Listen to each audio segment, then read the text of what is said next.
And welcome to another edition of Kyle Meredith with the interview series presented by WFPK at WFPK.org, Consequence of Sound, and the Consequence Podcast Network. Thank you so much for checking out the episode. If you're watching, don't forget to hit subscribe. We put out new interviews every Monday, Wednesday, and Friday. And today I am so excited to be talking with Joan Osborne, who's back with a new record called Trouble and Strife. It's good to see you again. Yay, she's back. She's back. Just when you thought you got rid of her. I mean, it's not like it hasn't been too long. You know, you did the Dylan's cover record that we loved, and that was only a few years ago. Yeah. And I guess because of what you're singing about this time and versus where you were coming from, I'm not so surprised. But I hope you don't mind jumping into the deep end right away, because you've called this your most political album. Is that right? Oh, yes. No question about it. This is really kind of a change for me to write songs that are very political in nature. I've never really thought that I had the ability to write political songs. You know, I would look at artists like John Lennon or Bob Marley or Woody Guthrie and just feel like I didn't have anything that was near any sort of perspective that was in that same league, so I should just leave it alone. But there, you know, for a number of compelling reasons, I just changed my mind about that for this album cycle. Yeah. What were those compelling reasons? I mean, I'm going to say, obviously, the 2016 election, I'm sure, plays a part of that, but was there anything else specifically that made you really kind of go for it? Well, it was definitely a response to the 2016 election and to, you know, many of the things that are being revealed about the workings of our government and who our government is working for, and the corruption and the abuse of power that's going on. So it's certainly in response to that. You know, I'm also a parent and I have a daughter, and I'm very aware all the time of how my decisions and my actions are going to impact her future. And, you know, we all talk about, oh, this, you know, we have to do this and that for the next generations. And you know, that's true, but it becomes a lot less abstract when you are thinking about your own child, your own nieces and nephews, and you think about the kind of lives that they're going to be able to have in the future. So that was part of the impetus for writing political songs. And then also, you know, my experience doing that deep dive into the Bob Dylan material with the 2017 record and touring behind that a lot and really living with those songs day in and day out. You know, I began to sort of see how he was able to write songs which, you know, used their language in a way that created these sort of quasi-mythical characters and these, you know, these stories and like using biblical allusions and all that stuff that made these songs sound like they were talking about what's happening politically in the world right now. And yet the songs were written, you know, 40 years ago, 50 years ago sometimes. And when they first came out, they sounded like they were talking specifically about what was going on. So I really thought about how was it that he was able to do that he was able to write a song that could be universal and that could be relevant decades after it's first written, but still feel like it's very pointed. And so I really tried to learn from him in that way and incorporate that when I was, you know, that idea when I was writing these songs. Yeah, because to me that would seem you're writing more about the human experience, I guess, than you would be pointing out, then you'd be calling out specific names or whatever. Mm-hmm. You know, because as you go through here, it is more than just politics. You know, we get that from the first single that we heard, Boy, Don't You Know. Mm-hmm. I mean, you know, what a powerful moment, first off, and what a great song. Compliments there as well. But, you know, so at first, because when I first heard it, I thought, okay, maybe she's talking on this subject of trans, but I guess it's actually much more than that. Well, it's funny. The song was kind of the springboard for it was I was in Scotland and I read this article about a local school district, and one of the administrators was talking about how there were so many kids, 11, 12 years old and even younger, who were expressing this desire to to be trans and to transition from mostly from female to male, but also from male to female. And she was saying, you know, of course we want to support these kids in whatever they need, but we have to maybe look at what are maybe the societal pressures on these kids that could be part of their desire to do this. And I started, I thought that's a really good point, and I started thinking about, what if you're a young girl, an adolescent girl, or a pre-adolescent girl.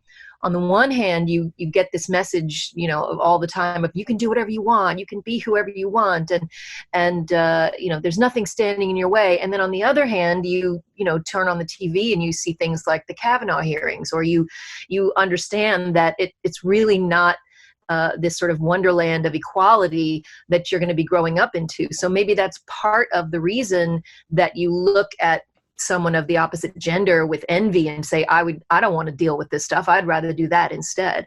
And that was kind of the sort of the launching pad, if you will, for that song. Yeah, what an interesting kind of twist isn't the right word, but I guess angle to approach something like that. Like I go back and I read a lot of interviews, especially when you were coming up in the early 90s and mid 90s and stuff like that. And I won't pretend like I know what it was like, but if you were a woman artist, one of the questions you got was, what's it like to be a woman artist? And what a bullshit question that was. And at least now it seems like the questions, and again, correct me if I'm wrong here, but at least the questions are a bit more thought out and deeper, where it's well beyond that part. And I think it is more about what you're talking about, obviously about feminism, and mm-hmm. I mean, in this moment, it seems like that, or maybe it's just that I have been around so long that they've, those questions of what's it like to be being a woman in rock or whatever. It's just like those don't really apply to me, whereas they might apply more to someone just coming up or whatever. I don't know. I never really had much of an answer for that, and I felt like it was just sort of, because the questions were asked in this moment when there were a lot of successful female artists, and it was like a woman in rock moment. It just seemed like the easiest question to ask, but I never really had a good answer for that, and I still don't. Yeah, lazy journalism really is what it probably all came down to. Yeah, a lot of times. You guys got to get it together, man. Excuse me. There's another song on here, and that's the thing, is like you can kind of throw darts at any song, and I feel like you're going to be tackling a big subject in this. Another early single is it's What's That You Say, and what we're hearing isn't something I can understand exactly because it's in Spanish, but I can sort of feel what's happening. The intro is all in Spanish, and then the story continues throughout the song. Could you tell us what we are hearing there? Yeah, that is a woman named Ana Maria Rea, who was an immigrant to this country. She came with her family from Mexico when she was a very young girl. And the song, for me, the song came from this place of hearing this conversation about immigration in our country, and being really dismayed by all the people who feel like this is a negative thing for our country. Because what I've always understood about immigration is that people who come here from other countries bring their energy, and they bring their cultural traditions, and they bring their ambition, and they add to this country, and they always have. So it's really dismaying to me that somebody would think that immigrants should not be welcome here. So I wanted to write a song that really celebrated the kind of person who comes to this country maybe as a child, and makes this place better because of being here. And I wrote the song, and it was all finished, and there were these big instrumental sections that didn't have any singing in them, and I kept hearing a spoken word thing in there, and I didn't want it to be me, but I thought, why don't I turn the mic over to someone who has actually, lived this experience. And we talk a lot about immigrants and immigration, but I don't think we really listen to the immigrants themselves very much. So I wanted to allow somebody to have, to use that moment and that platform in the song. And I contacted this group called Raices, which is an organization that's helping people at our southern border who are trying to come into this country from Central America and from Mexico, and dealing with this really dehumanizing and disorganized system, and this awful system. So RAICES has been assisting these people with their legal asylum claims, things like that. And I am a fan of their work, and I reached out to them and I said, do you think you could connect me with someone who would be willing to talk about their own story? And they said, yes, we know just the person. And that's when they connected me with Anna Maria. And we had a conversation. I interviewed her. She was in a studio in Austin, Texas, and I was here in New York. And I interviewed her for hours. It was about 3 hours. And it was a very emotional conversation. The both of us were crying at certain points, through this interview. And she talked about her whole life story of being a little girl in Mexico. Her father had been kidnapped, and even though he was eventually returned, they never felt safe again in Mexico, and her parents decided to emigrate to the United States. And so she had to leave her cousins and her grandmother and all these people that she had grown up with. She didn't know if she was ever going to see them again. It was a very moving story, and it kind of goes on from there. But she became one of these people who really gives back to the community and really makes America better for her being here. Yeah, no, it's an absurd idea that immigrants wouldn't let anybody, I mean, when we started, the imaginary line that divides a piece of land, and the whole concept of that is, you would think, but this far into the future that we'd be past that. Well, I mean, I think it's an effective tool for people to demonize people coming from outside this country. That's an effective tool that some people are able to use, and it's an effective strategy sometimes. But for me, I think, what a boring place this would be, especially coming from a cultural perspective and an artistic perspective. The thing that's so great about the arts in America is that it comes from people who come to this country from elsewhere and bring their cultural traditions, bring their music, bring their storytelling, bring their cuisine, bring whatever it is.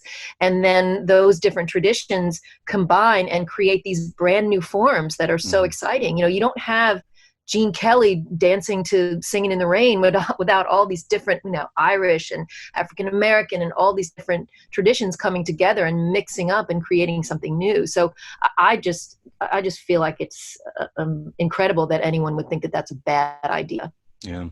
And by the way that's mixed, her voice within all of the instrumentation, I mean, that can't be easy. And it just perfect. It's, to use the studio slang, it's so in the pocket, it's really well done. We have a great engineer who, the guy who recorded it, we did the whole record in my basement studio, and the guy who recorded it and then also mixed it, his name is Matt Shane, and he's an amazing engineer. He works a lot with the Flight of the Conchords guys and has done their television work and also their live work a lot. And he's, just so happens to be a friend of ours, and we've been really, really fortunate to be able to work with him.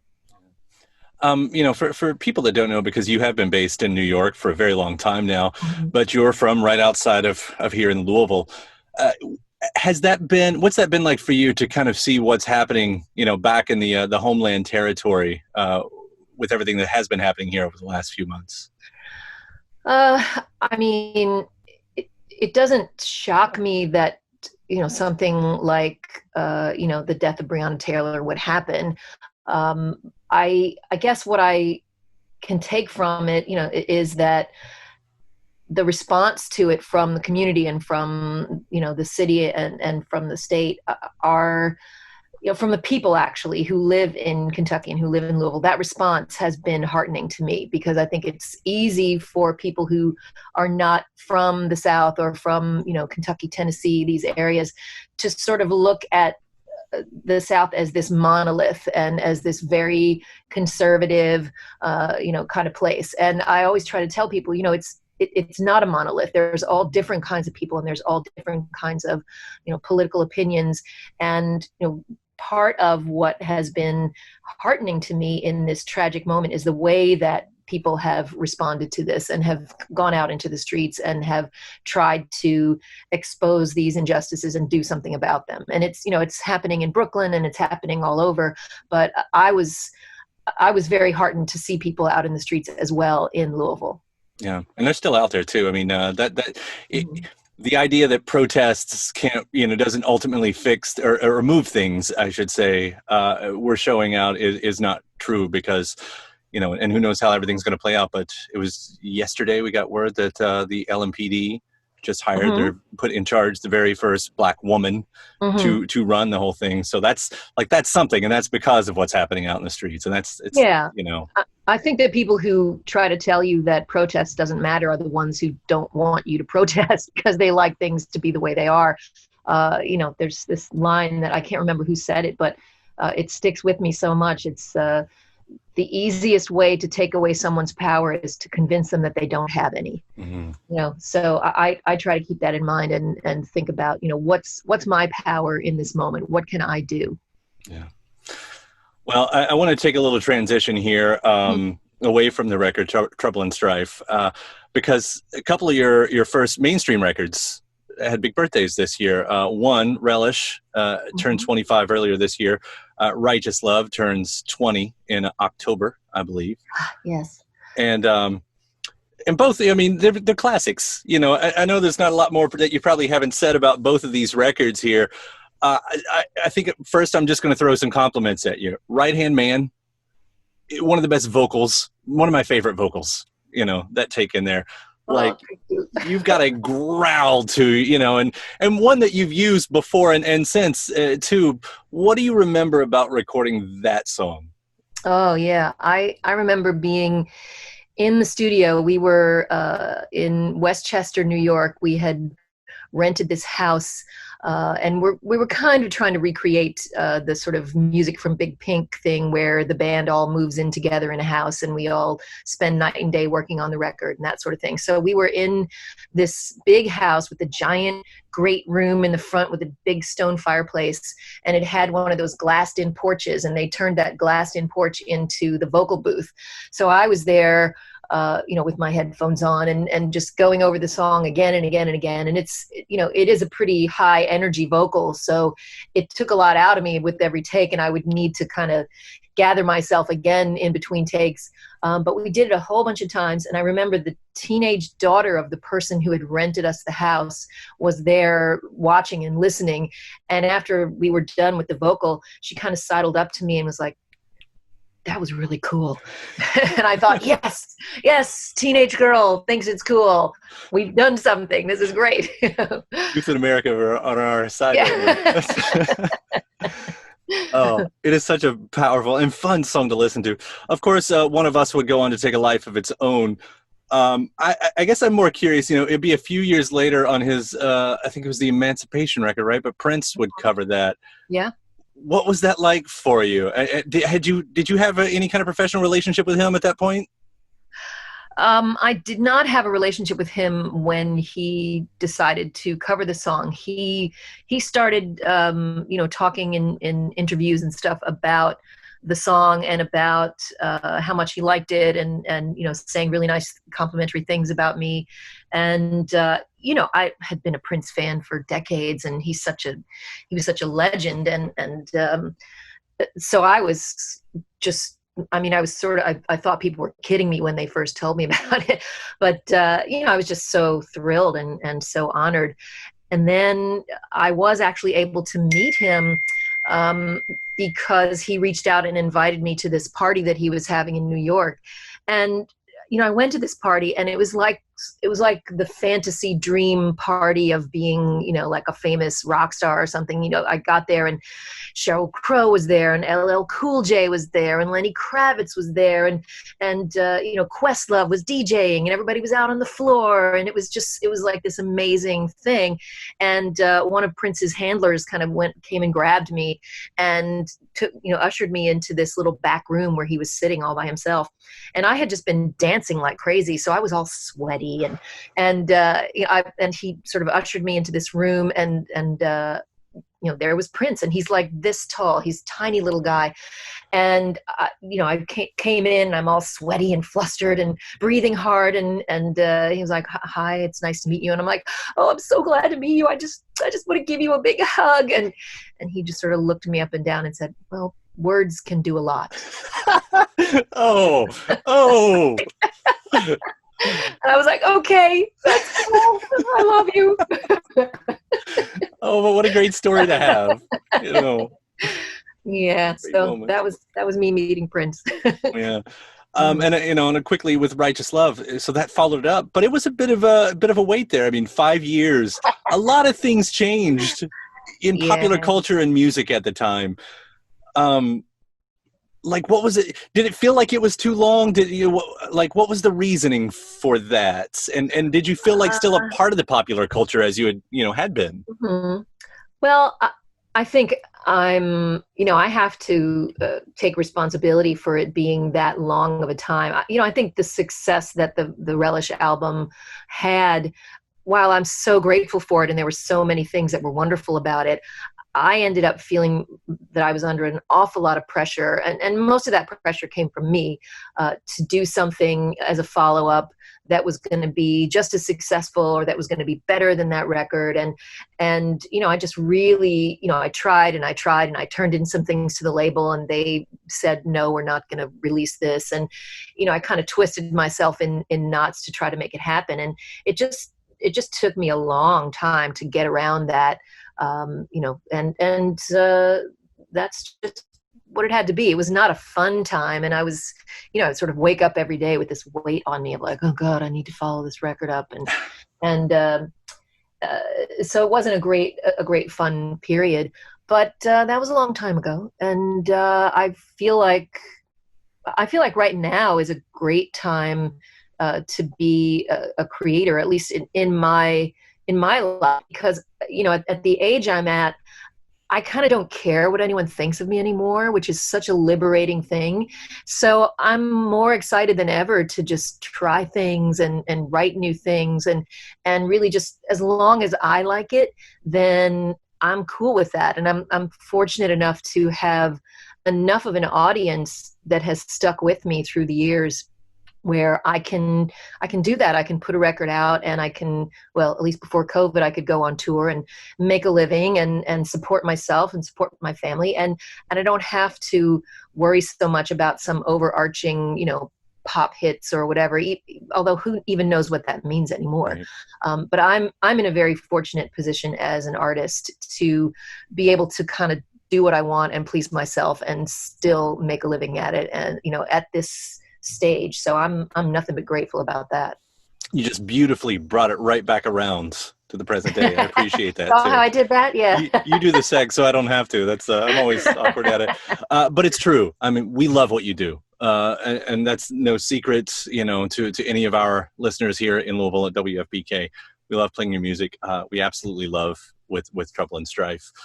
Well, thank you. And right back at you too. FPK is such a great station, and I don't live in Louisville anymore, but I do visit a lot because I still have family there, and that's the first thing I turn my dial to is FPK, and I'm always interested to hear what you guys are playing. And even online, I'll be somewhere and I'll tune in, and it's great to feel that kind of sense of hometown pride about the station. Absolutely. Well, we'll keep doing it. We'll keep playing it. You keep making the music. We'll keep playing it. It's an All easy, right, it's a easy deal. give and take here. Joan, it's been so great talking to you. Congratulations on Trouble and Strife. We do love the record. It's an important record, and thanks for using the moment to talk about these things too. Well, thank you so much, Kyle. I really appreciate talking with you. All right.